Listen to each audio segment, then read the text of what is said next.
Prezados alunos, damos prosseguimento ao nosso curso de Direito Falimentar e de Recuperação de Empresa.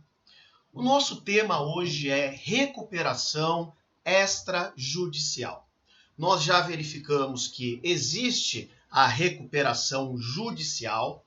Estudamos também o plano especial de recuperação judicial para microempresas e para empresas de pequeno porte. E hoje nós estudaremos um instrumento denominado recuperação extrajudicial.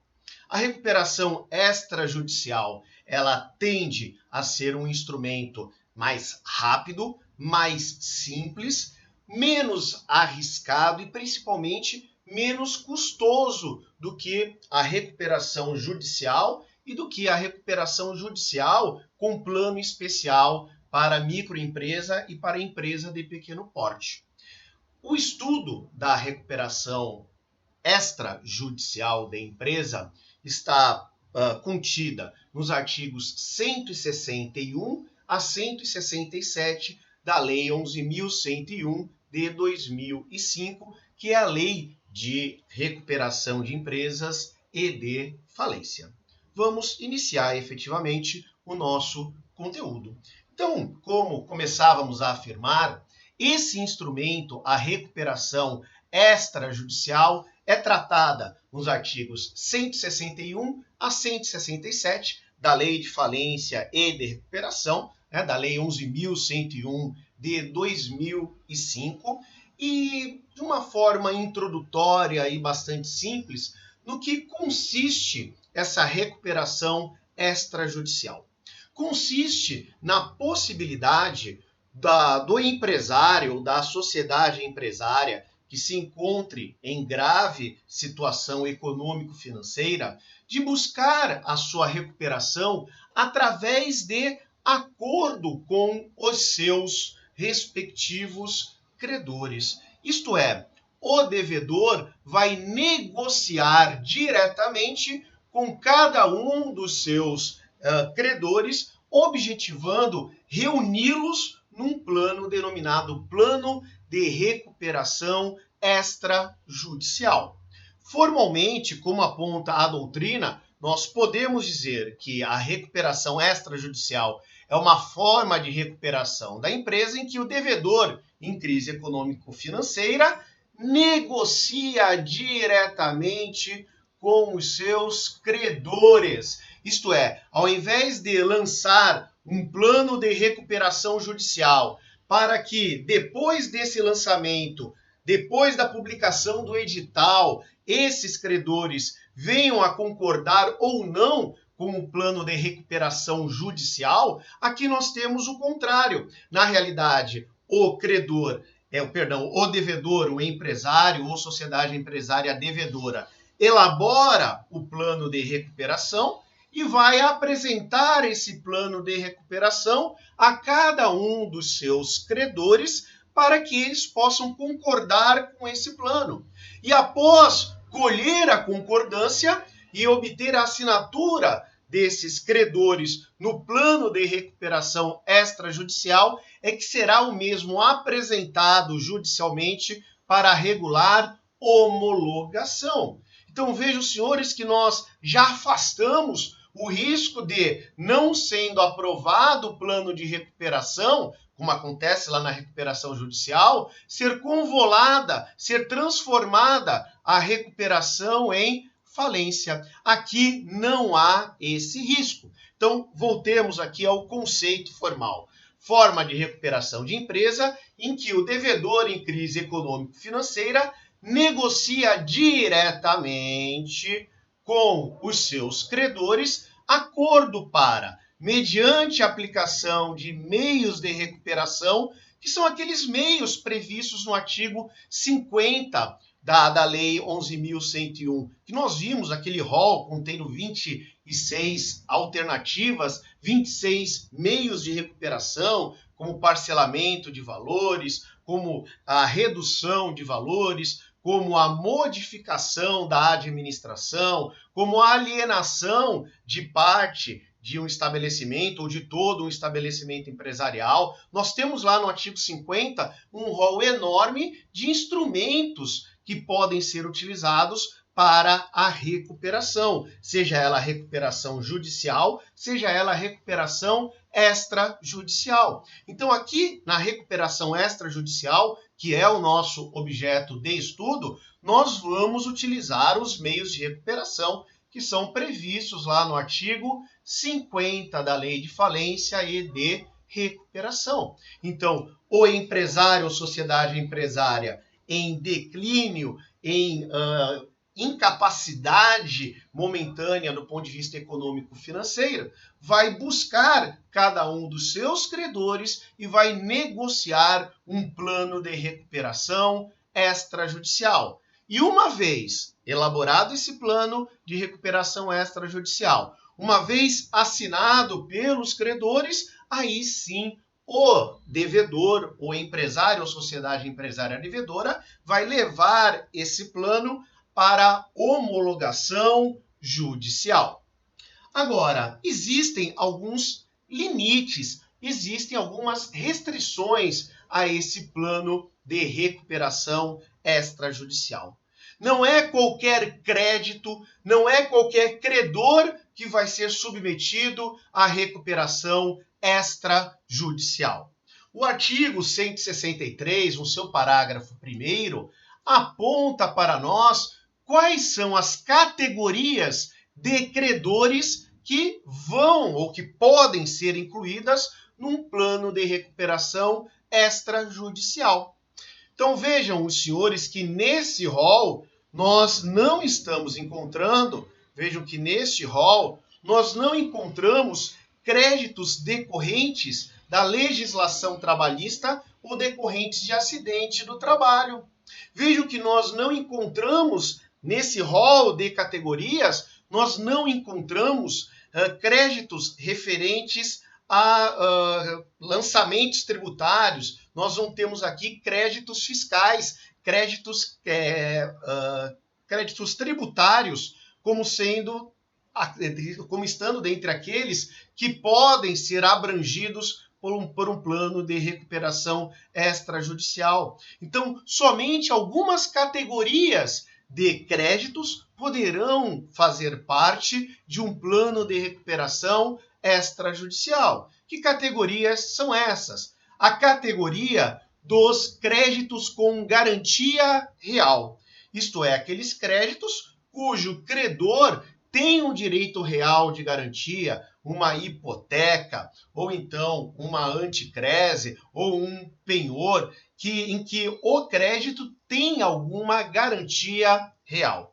Então, categoria dos créditos com garantia real. Segunda categoria, a categoria dos créditos com privilégio especial, que nós já estudamos, que são aqueles créditos previstos no artigo 964 do Código Civil. Categoria dos credores com crédito com privilégio geral. E nós já vimos que as hipóteses de privilégio geral estão no artigo 965 do Código Civil. A categoria dos credores quirografários, daqueles credores que não têm nenhum tipo de garantia. E temos também a categoria dos credores com créditos subordinados, isto é, aqueles créditos que somente serão pagos depois de liquidados, depois de pagos os créditos quirografários. Então vejam, senhores, que aqui na recuperação extrajudicial, os créditos, os credores, eles se organizam numa dessas 5 categorias. Categoria de créditos com garantia real, categoria de créditos com privilégio especial, categoria de créditos com privilégio geral, categoria de créditos quirografários e categoria de créditos subordinados. Vejam que aqui nós não temos a classificação como nós temos a classificação para fins de Assembleia Geral de Credores lá na recuperação judicial. Não, aqui a recuperação extrajudicial vai poder abranger somente uma dessas categorias ou algumas dessas categorias. Eu posso ter um plano de recuperação extrajudicial que envolva somente a categoria dos credores, com crédito com garantia real. Eu posso ter, por exemplo, um plano de recuperação extrajudicial que envolve a categoria dos credores com garantia real e também envolve a categoria dos credores com créditos com privilégios e com privilégio especial. Então vejo que o plano de recuperação extrajudicial ele vai envolver uma dessas categorias ou alguma dessas categorias ou todas essas categorias. Tudo vai depender da estratégia do devedor. Talvez a grande dificuldade do devedor seja em fazer frente aos débitos referentes aos credores com garantia real. E ele vai elaborar um plano de recuperação extrajudicial que só vai vincular os credores com garantia real. Tudo bem? Então vejam que as categorias que podem ser incluídas num plano de recuperação extrajudicial estão arroladas no artigo 163, parágrafo 1º da Lei de Falência e de Recuperação, e que já foi aqui objeto de nossa análise. Vejam, senhores, que há categorias que não podem, de forma alguma, categorias que a Lei 11.101 não permite que sejam envolvidas em recuperação extrajudicial. Se eu tiver que incluir na minha recuperação extrajudicial qualquer uma dessas categorias, eu já sei que eu não poderei fazer uso da recuperação extrajudicial. Eu terei que fazer uso da recuperação judicial. Bom, que categorias são essas que não podem ser incluídas num plano de recuperação extrajudicial? A categoria dos credores com crédito de natureza tributária. Então, vejam que os débitos fiscais do devedor não podem ser incluídos dentre aqueles débitos que estarão previstos no plano de recuperação extrajudicial. Vejam, senhores, que os créditos decorrentes da legislação do trabalho, bem como os créditos decorrentes de acidente de trabalho, também não podem fazer parte de um plano de recuperação extrajudicial.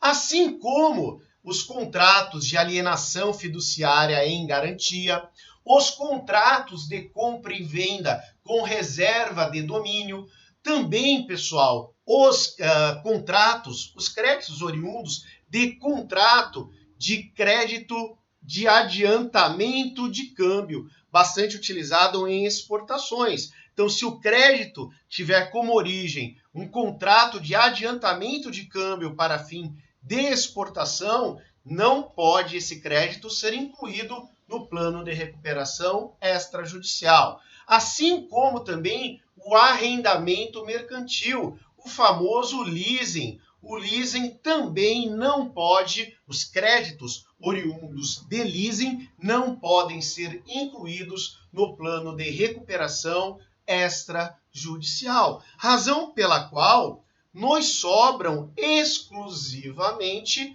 as categorias arroladas no artigo 163, parágrafo 1º da Lei de Falência e de Recuperação de Empresa. Prosseguindo.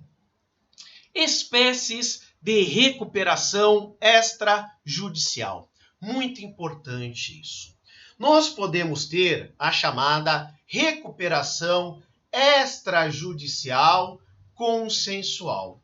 Vamos imaginar que eu, empresário ou sociedade empresária, que estou em grave situação econômico-financeira, eu quero realizar uma recuperação extrajudicial envolvendo somente a categoria dos meus credores com garantia real.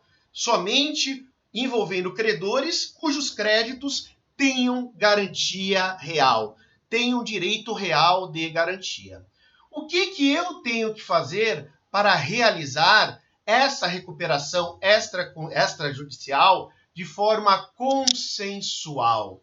Eu devo obter a concordância de todos os meus credores dessa categoria. Ora, o meu plano de recuperação extrajudicial não vai envolver somente a categoria dos créditos com garantia real? Sim. Então, para que essa recuperação extrajudicial seja consensual, é necessário que todos os credores dessa categoria concordem com o plano que é apresentado e não só concordem, mas também realizem a assinatura do plano de recuperação extrajudicial. Isto é, este plano deverá estar contido num instrumento, num documento, que conterá todas as condições que serão estabelecidas, e esse instrumento, esse documento, deverá ser assinado por todos os membros, por todos os credores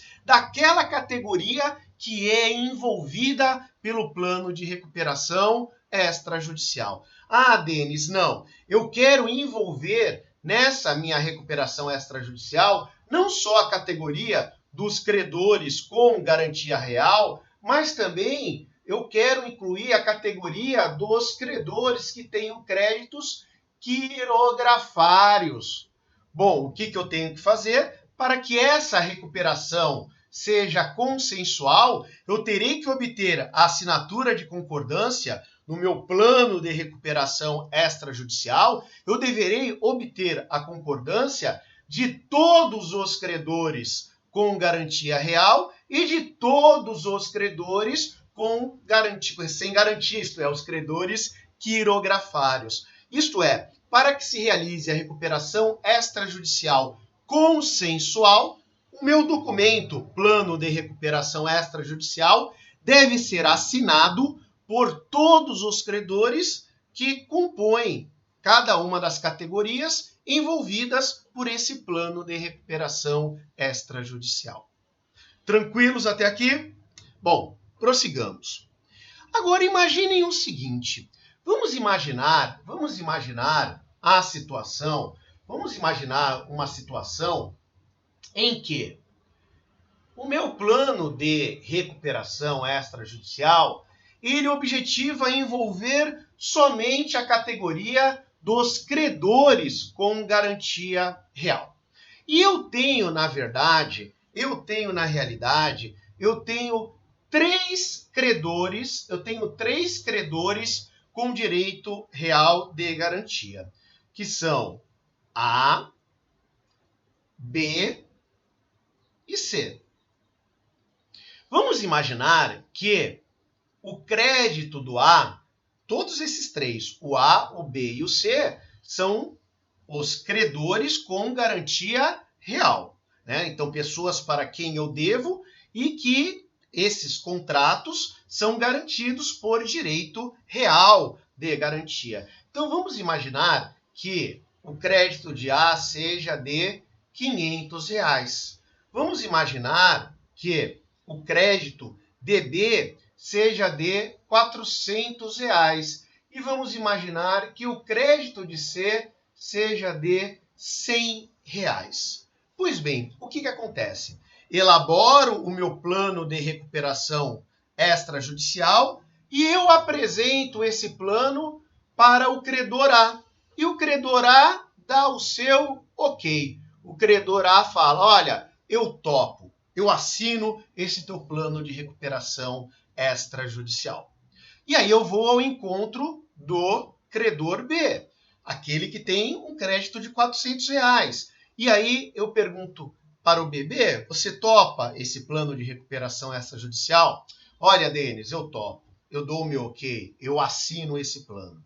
E aí eu vou ao credor C, que tem R$100 de crédito com garantia real, e aí eu pergunto a ele, você topa estabelecer comigo um acordo nesse plano de recuperação extrajudicial? E o que o C diz? O C diz o seguinte, não, eu não concordo com esse plano de recuperação extrajudicial que você está apresentando.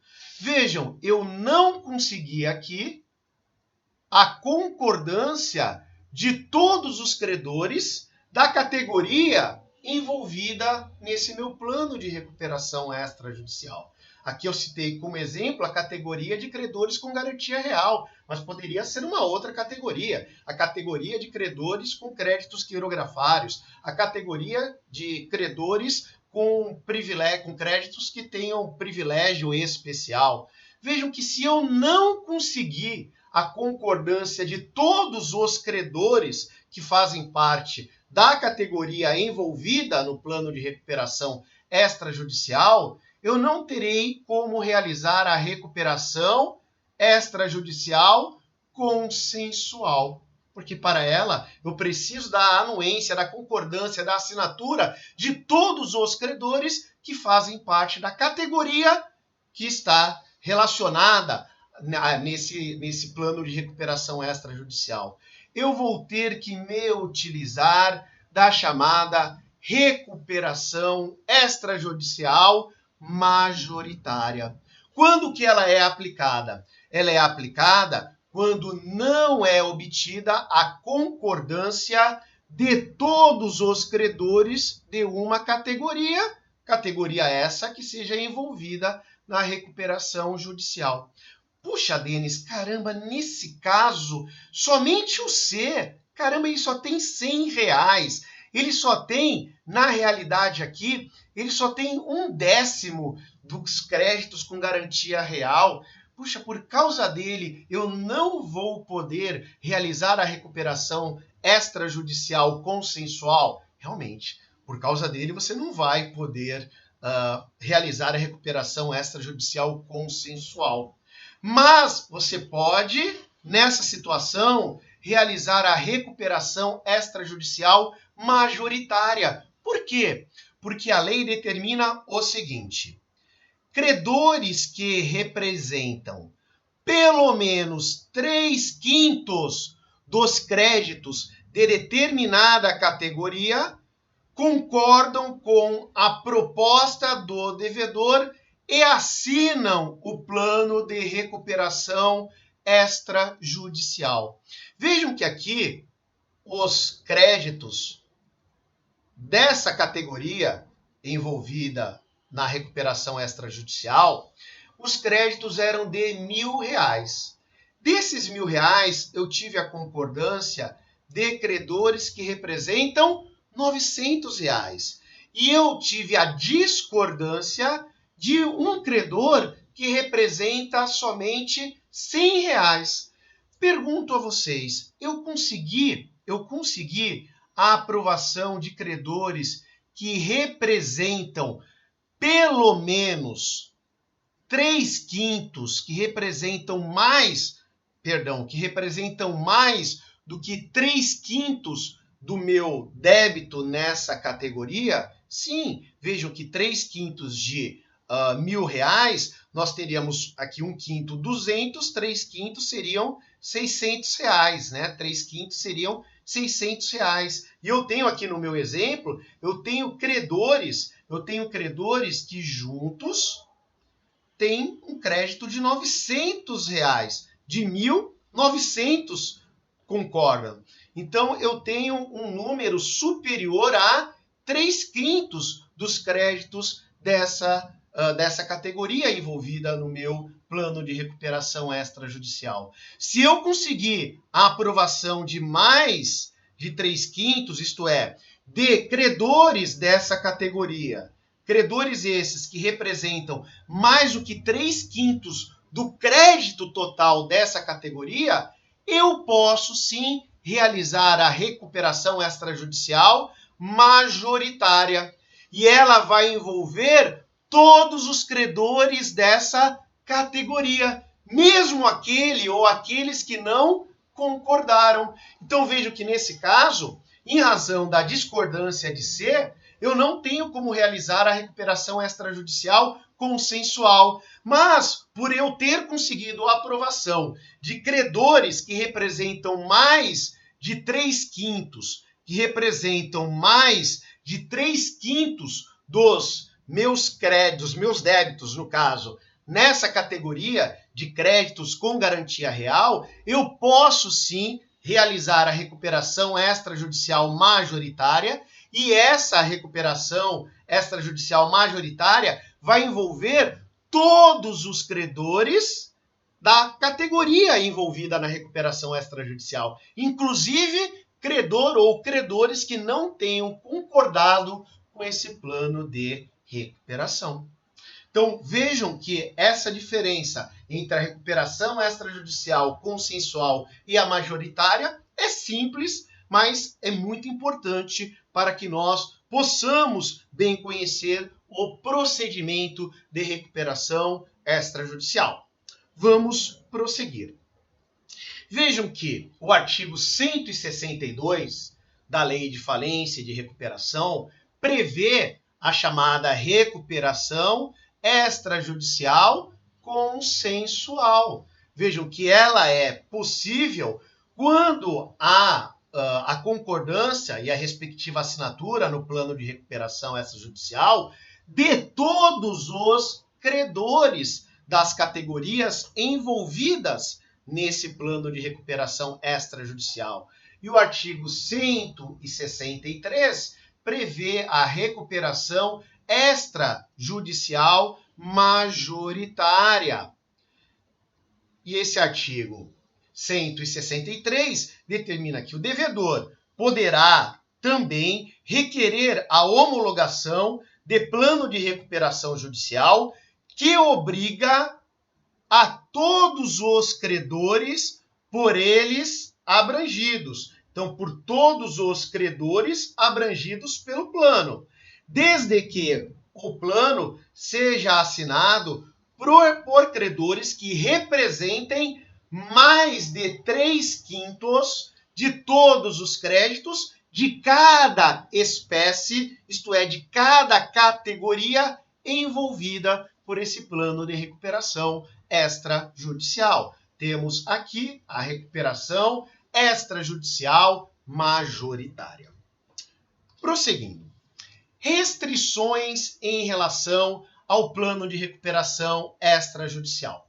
Nós já vimos que o plano de recuperação extrajudicial não pode envolver créditos que têm origem em legislação trabalhista. Não pode envolver créditos que sejam decorrentes de acidente do trabalho. Não pode envolver crédito que seja decorrente de lançamento tributário. Então, débitos fiscais não podem ser inseridos na recuperação extrajudicial. Também créditos oriundos de, seja de leasing, de arrendamento mercantil, seja de alienação fiduciária em garantia, seja de compra e venda com reserva de domínio, seja crédito oriundo de adiantamento de câmbio em exportação, vejam, senhores, que esses créditos não podem ser envolvidos na recuperação extrajudicial.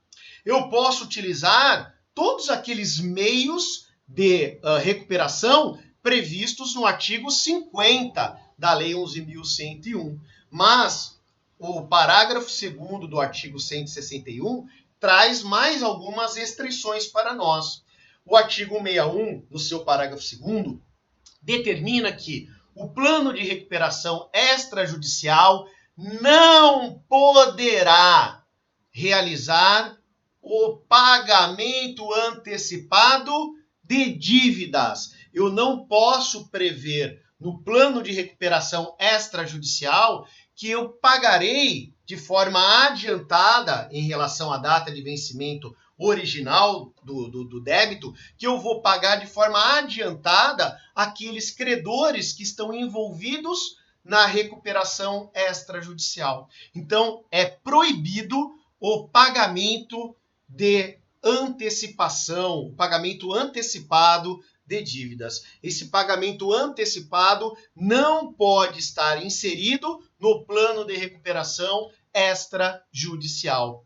E a segunda restrição quanto ao conteúdo, que é limitada, que é fixada pelo artigo 161, parágrafo 2º, é o tratamento desfavorável aos credores que não sejam sujeitos ao plano de recuperação. Então vamos imaginar que o meu plano de recuperação só envolva credores que tenham crédito de categoria quirografária, os créditos quirografários. Vejam que os credores com garantia real, os credores com garantia, privilégio especial, os credores com privilégios gerais, os credores subordinados não poderão ter tratamento desfavorável, não podem ser prejudicados para favorecer os credores incluídos no plano de recuperação extrajudicial. Então vejo que isso é extremamente importante. O plano de recuperação extrajudicial não pode prever a antecipação de pagamento de dívidas e também não pode trazer para os credores que fazem parte do plano de recuperação extrajudicial, não pode trazer a eles benefícios que não sejam concedidos aos demais credores que não estão incluídos nesse plano de recuperação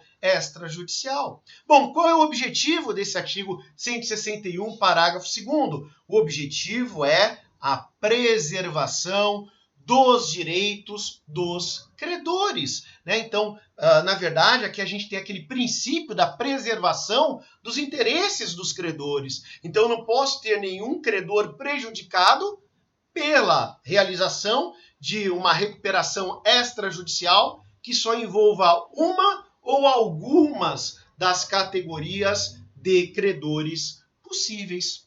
Então, isso é extremamente importante também. Denis, eu não tenho outra forma de realizar recuperação judicial, senão tratando de forma diferente algumas categorias de credores. Então, meu amigo, você não poderá fazer uso da recuperação extrajudicial. Caminhemos. Condições para requerer a recuperação extrajudicial. Praticamente as mesmas condições previstas para a recuperação judicial.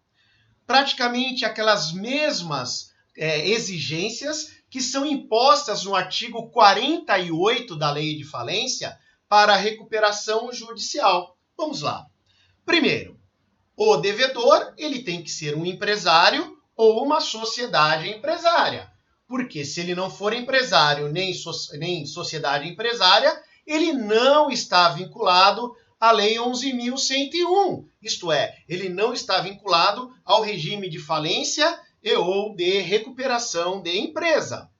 Ele deve ser empresário ou sociedade empresária e não se incluir em nenhuma das exceções previstas no artigo 2º da Lei de Falência e de Recuperação. Então, o artigo 2º determina, por exemplo, que empresas públicas, empresas de economia, sociedades que sejam sociedades públicas ou sociedades que sejam de economia mista, não podem fazer parte de recuperação judicial, não podem realizar, recuperação judicial, nem podem falir, não estão subordinadas à Lei 11.101 de 2005. Então, o nosso devedor tem que ser empresário ou sociedade empresária e não se incluir dentre as exceções do artigo 2º da Lei de Falência e de Recuperação, isto é, da Lei 11.101 de 2005. Além disso, o artigo 161 caput determina que devem ser aplicadas as mesmas exigências do artigo 48, que são as condições para a recuperação judicial. Isto é, não pode o devedor ser falido, nem desde que ele seja falido, mas todas as suas obrigações oriundas da falência forem extintas por sentença transitada em julgado. Nós vamos ver um pouquinho mais para frente, nas nossas aulas sobre falência, que Um falido, ele, depois da sua falência decretada, ele continua tendo algumas obrigações, mas essas obrigações não terão vigência pelo resto da sua vida, necessariamente. Haverá um tempo para que elas sejam cobradas ou cumpridas. Fora desse prazo, haverá a extinção dessas obrigações através de sentença transitada em julgado. Então, o empresário ou sociedade empresária, para poder requerer a recuperação extrajudicial, não pode ser falido ou, se faliu, tem que já ter extintas todas as obrigações decorrentes da falência e essa extinção tem que ser fixada por sentença transitada em julgado. Segundo requisito, não ter o empresário sido condenado por crime falimentar, ter sido condenado por crime cujo tipo é previsto na Lei 11.101. Nem ter administrador ou sócio controlador que seja pessoa que já foi condenada por crime previsto na Lei 11.101, por crime falimentar. Quinto requisito, não ter há menos de 5 anos obtido recuperação judicial, inclusive plano de recuperação judicial especial para microempresa ou empresa de pequeno porte. Então, se eu fiz uso de recuperação judicial, acabou a recuperação judicial, somente depois de 5 anos é que eu vou poder fazer uso da recuperação extrajudicial. E também o artigo 161, parágrafo 3º, traz mais 2 requisitos, além daqueles previstos no artigo 48 da Lei de Falência, que são não estar pendente recuperação judicial. Então imaginem, o empresário requereu a recuperação judicial está sendo cumprida e nesse meio tempo ele requer uma recuperação extrajudicial. Não pode haver recuperação extrajudicial junto com recuperação judicial. E mais, se eu gozei de plano de recuperação judicial, isto é, se eu obtive recuperação extrajudicial, eu somente poderei requerer nova recuperação extrajudicial depois de 2 anos. Obtive a minha recuperação extrajudicial. Somente depois de 2 anos eu poderei requerer uma nova recuperação extrajudicial. Então, essas são as condições para que o empresário ou sociedade empresária possa fazer uso da recuperação extrajudicial. Importante também, pessoal, diferentemente do que acontece na recuperação judicial, na recuperação extrajudicial não há a suspensão de direitos, ações ou execuções que existam contra o devedor. Nós vimos que lá na recuperação judicial, uma vez deferido o processamento da recuperação judicial, havia aquele sobrestamento, aquela suspensão das ações judiciais que tem o devedor como réu por até 180 dias. Essa suspensão não ocorre na recuperação extrajudicial. Não há suspensão no andamento das ações judiciais existentes em face do devedor na recuperação extrajudicial. Não há suspensão de ações judiciais. E também nada impede que um credor que não faça parte das categorias incluídas no plano de recuperação extrajudicial, imaginemos que o plano de recuperação extrajudicial envolveu somente a categoria dos credores quirografários. Nada impede, por exemplo, que um credor trabalhista requeira a falência desse devedor.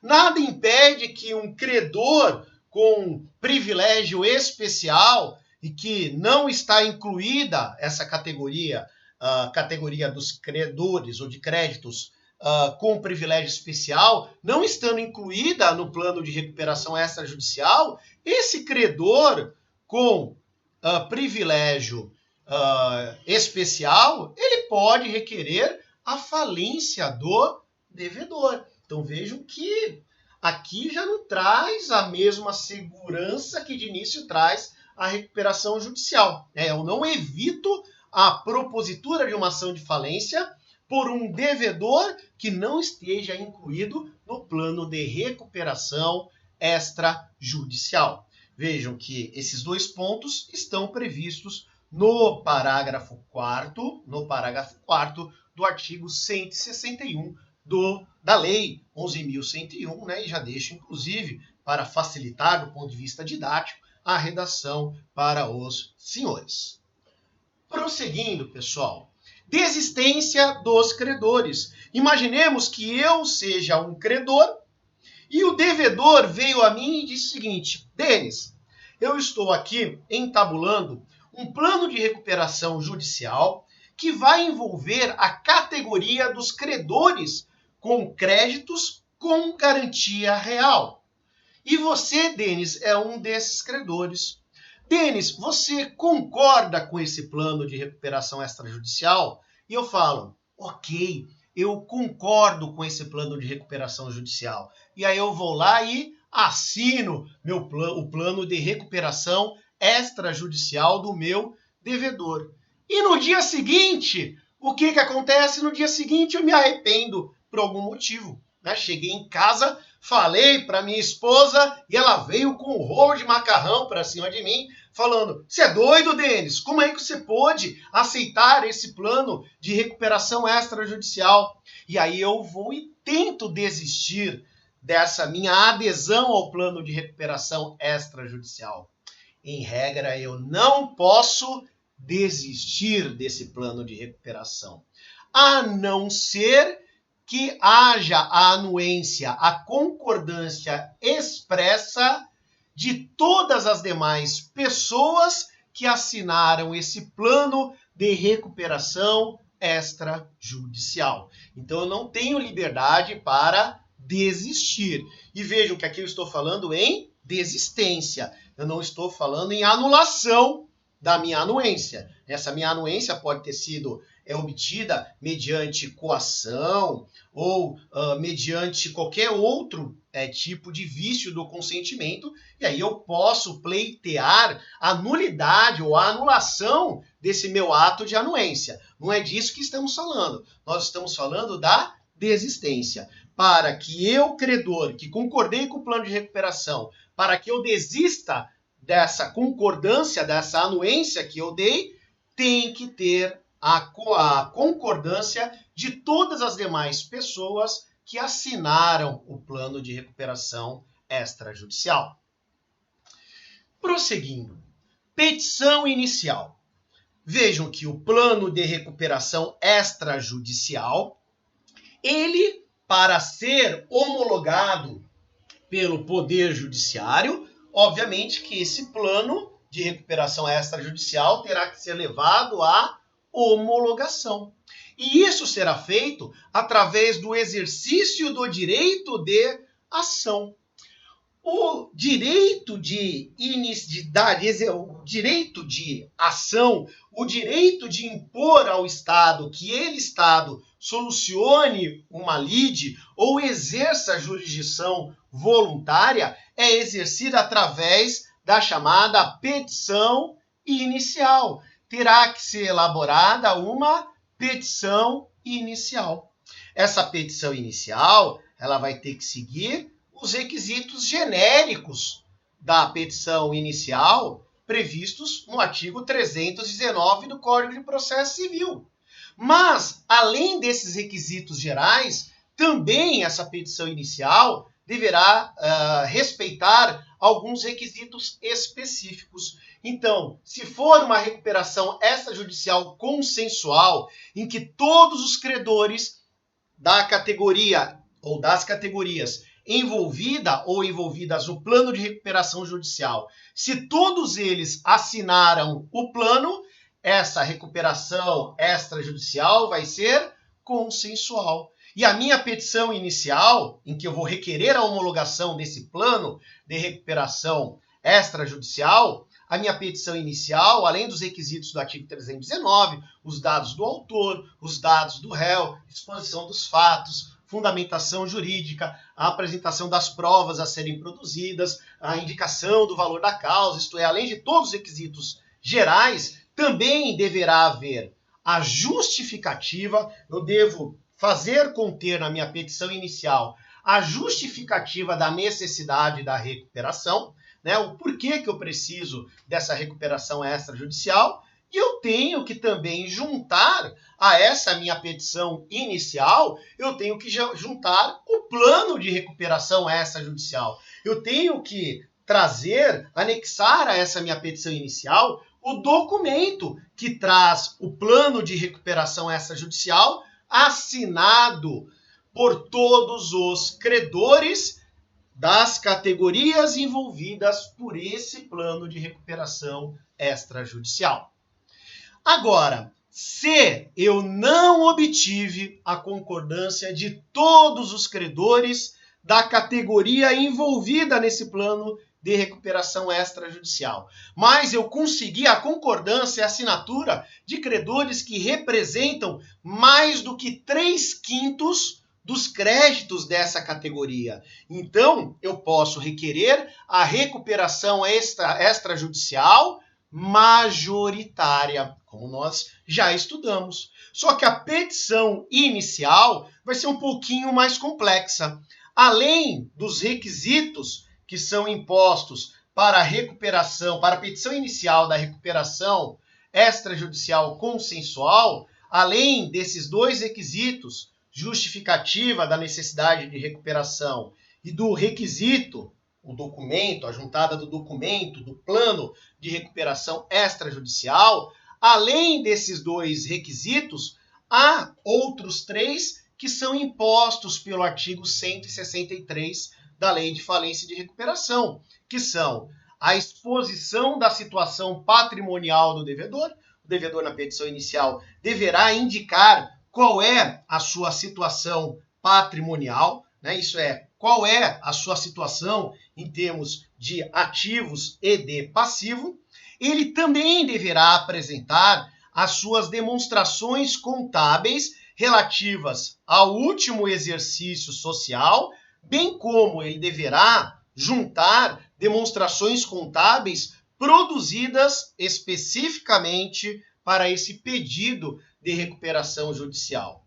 O que mais, Denis? Ora, o devedor vai ter que provar que 3/5, que credores que representam 3/5 dos créditos de cada categoria envolvida nesse plano de recuperação, que mais de 3/5 concordaram. Bom, mas para isso ele vai ter que informar o total dos créditos, ou melhor, dos débitos que ele, devedor, tem em relação à categoria ou às categorias que fazem parte do plano de recuperação extrajudicial. É exatamente isso que a lei impõe. A lei impõe também que, na petição inicial, conste a relação nominal completa dos credores, né, das respectivas categorias que fazem parte do plano de recuperação extrajudicial, com a indicação do endereço de cada um, a indicação da natureza do crédito, a classificação do crédito e o valor atualizado do crédito, discriminando, apontando qual é a origem desse crédito, qual é o respectivo vencimento desse crédito, bem como indicando nos registros contábeis onde se encontra a origem desse crédito. Então vejam que a petição inicial para a recuperação extrajudicial majoritária é um pouco mais complexa do que a petição inicial para recuperação extrajudicial consensual. Prosseguindo. Uma vez distribuída a ação de homologação do plano de recuperação extrajudicial, uma vez distribuído e recebido o pedido pelo juiz, o que o juiz fará? O juiz determinará a publicação de um edital.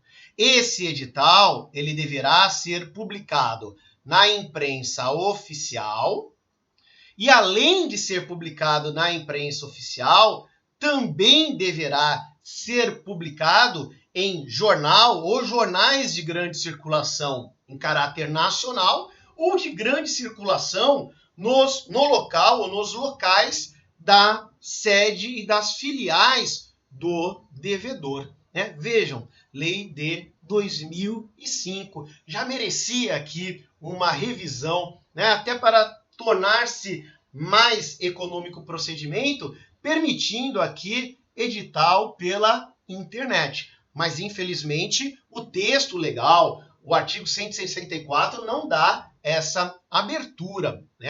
Haveria de se fazer uma alteração legislativa, pessoal. Então, vejam que, recebido o requerimento de homologação da recuperação extrajudicial, recebida a petição inicial de ação de requerimento de homologação de recuperação extrajudicial, o juiz determinará a publicação de edital, e esse edital, ele conterá o quê? Esse edital, ele vai convocar todos os credores do devedor,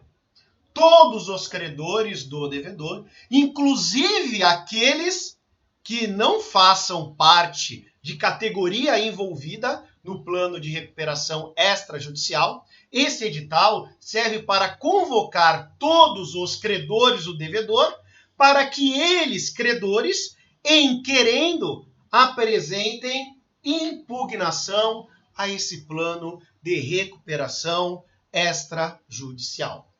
Vejam que, ao mesmo tempo em que é publicado esse edital, caberá ao devedor comprovar o envio de carta a todos os credores sujeitos ao plano, não é a todos os credores, mas a todos os credores que fazem parte de categoria de credores que estão vinculadas a esse plano de recuperação extrajudicial, domiciliados no país. E nessa carta deverá ser informado que foi distribuída uma ação de requerimento de homologação de recuperação extrajudicial. Vai ter que constar nessa carta quais são as condições, qual é o conteúdo desse plano de recuperação extrajudicial, bem como o prazo para a impugnação. Então vejam que esse edital e essa carta ou essas cartas, elas têm como objetivo convocar os credores para, querendo eles, credores, apresentarem individualmente impugnação. Mas que prazo é esse? O prazo para a impugnação a esse plano de recuperação extrajudicial, esse prazo é de 30 dias. 30 dias a contar do quê? A contar da publicação do edital, previsto no artigo 164. Então, o juiz recebe o pedido de homologação do plano de recuperação extrajudicial, faz publicar o edital.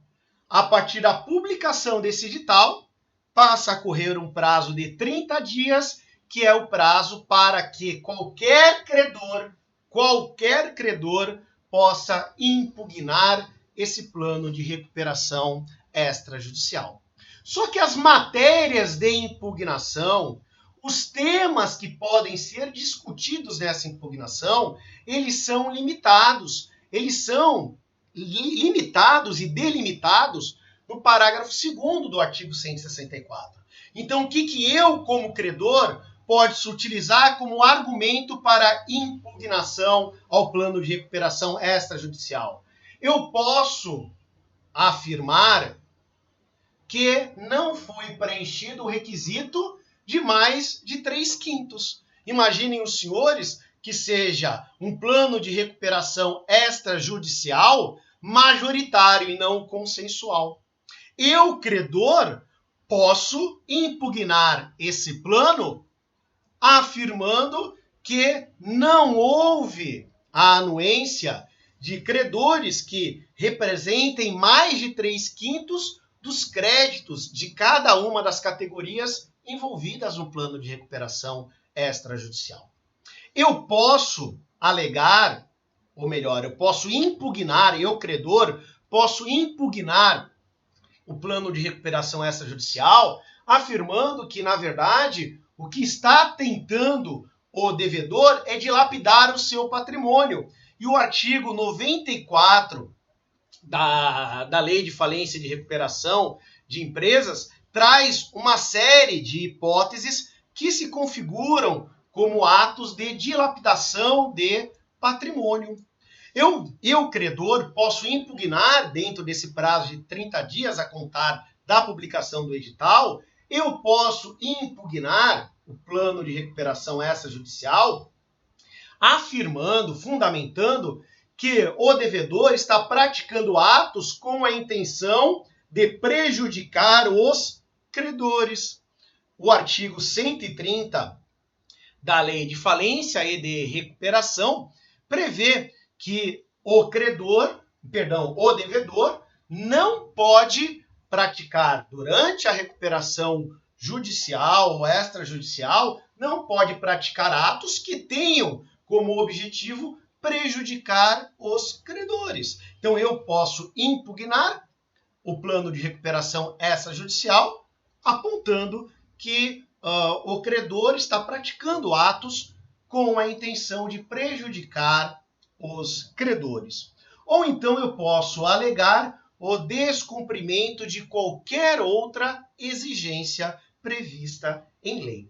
Então, vejam, senhores, que qualquer credor, dentro do prazo de 30 dias a contar da publicação do edital que convoca os credores para, em querendo impugnar o pedido ao plano de recuperação extrajudicial, essa impugnação tem que se fundamentar em uma dessas 4 matérias, em um desses 4 temas. Prosseguindo. Vejam que, imaginemos que nesse prazo houve o edital foi publicado, passou a correr um prazo de 30 dias para que o devedor, para que o credor, para que um credor apresentasse impugnação. E aí, o credor A apresentou impugnação dentro do prazo. O que o juiz fará? O juiz concederá um prazo de 5 dias para que o devedor se manifeste sobre essa impugnação. Então, se houver impugnação dentro do prazo, o juiz, uma vez apresentada a impugnação, considerará prazo para o devedor, prazo de 5 dias, para que o devedor se manifeste sobre a impugnação. Se não houver impugnação alguma, os autos já vão conclusos para o juiz decidir. Mas se houver impugnação, será concedido um prazo de 5 dias para que o devedor se manifeste sobre essa impugnação.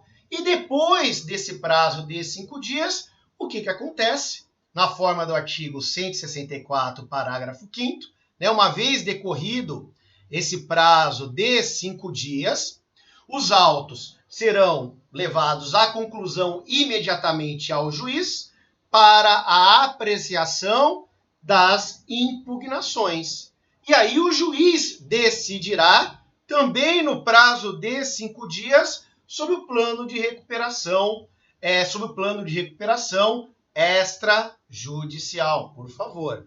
Né? Aqui houve um equívoco. O juiz deve se manifestar acerca do plano de recuperação extrajudicial. Se manifestar como? Decidir como?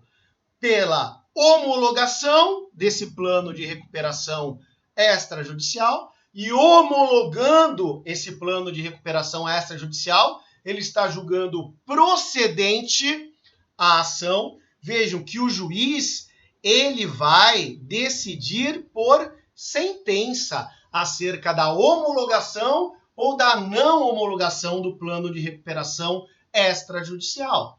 Então, se o juiz entende pela homologação, ele vai prolatar uma sentença de procedência da ação, homologando o plano de recuperação extrajudicial. Se o juiz entender que há razão a uma determinada impugnação, ou se o juiz constatar que não foi cumprido algum requisito legal, o juiz poderá não homologar o plano de recuperação extrajudicial. E não homologando, o juiz julgará essa ação improcedente. Vejam que esse ato decisório do juiz de homologar ou não homologar a recuperação extrajudicial tem natureza jurídica de sentença. Não nos esqueçamos. Tem natureza jurídica de sentença. Bom, se o objetivo a reforma de uma sentença, ou o objetivo a invalidação de uma sentença, qual é o recurso cabível? É, obviamente, o recurso de apelação. E o próprio artigo 164, parágrafo 7º da Lei de Falência e Recuperação já aponta que esta sentença, que homologa o plano de recuperação ou que não homologa o plano de recuperação, dessa sentença cabe a apelação e essa apelação ela não tem efeito suspensivo.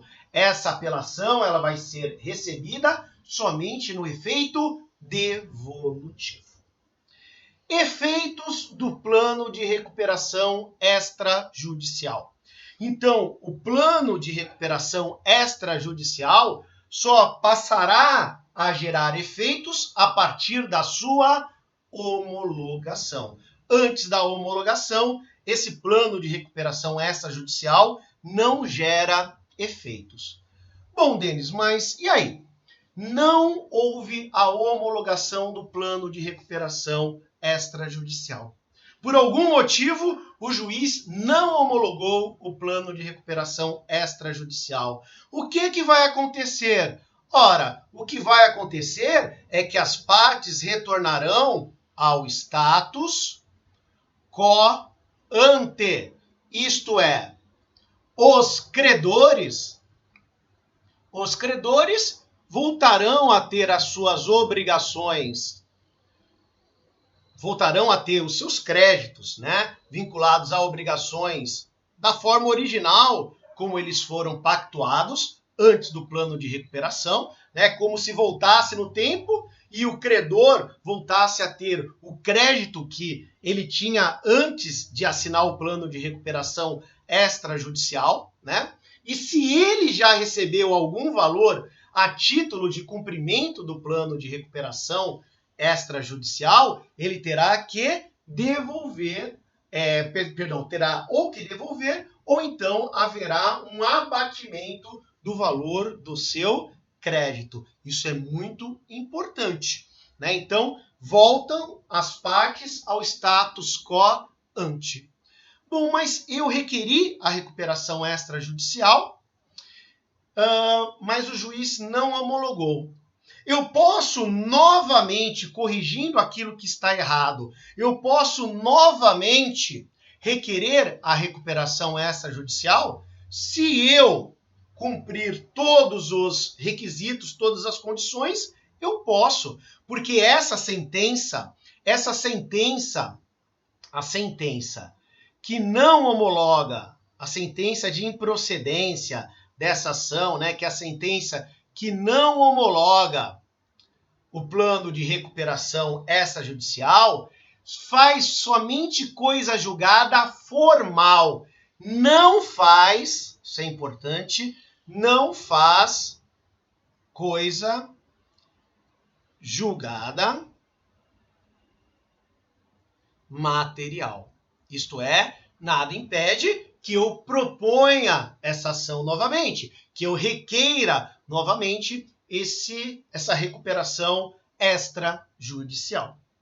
Tranquilos até aí? Bom, e para terminarmos, pessoal, vejam que a sentença que homologa o plano de recuperação extrajudicial, né, então a sentença de procedência, né, a sentença que homologa o plano de recuperação extrajudicial, essa sentença tem natureza de título executivo judicial.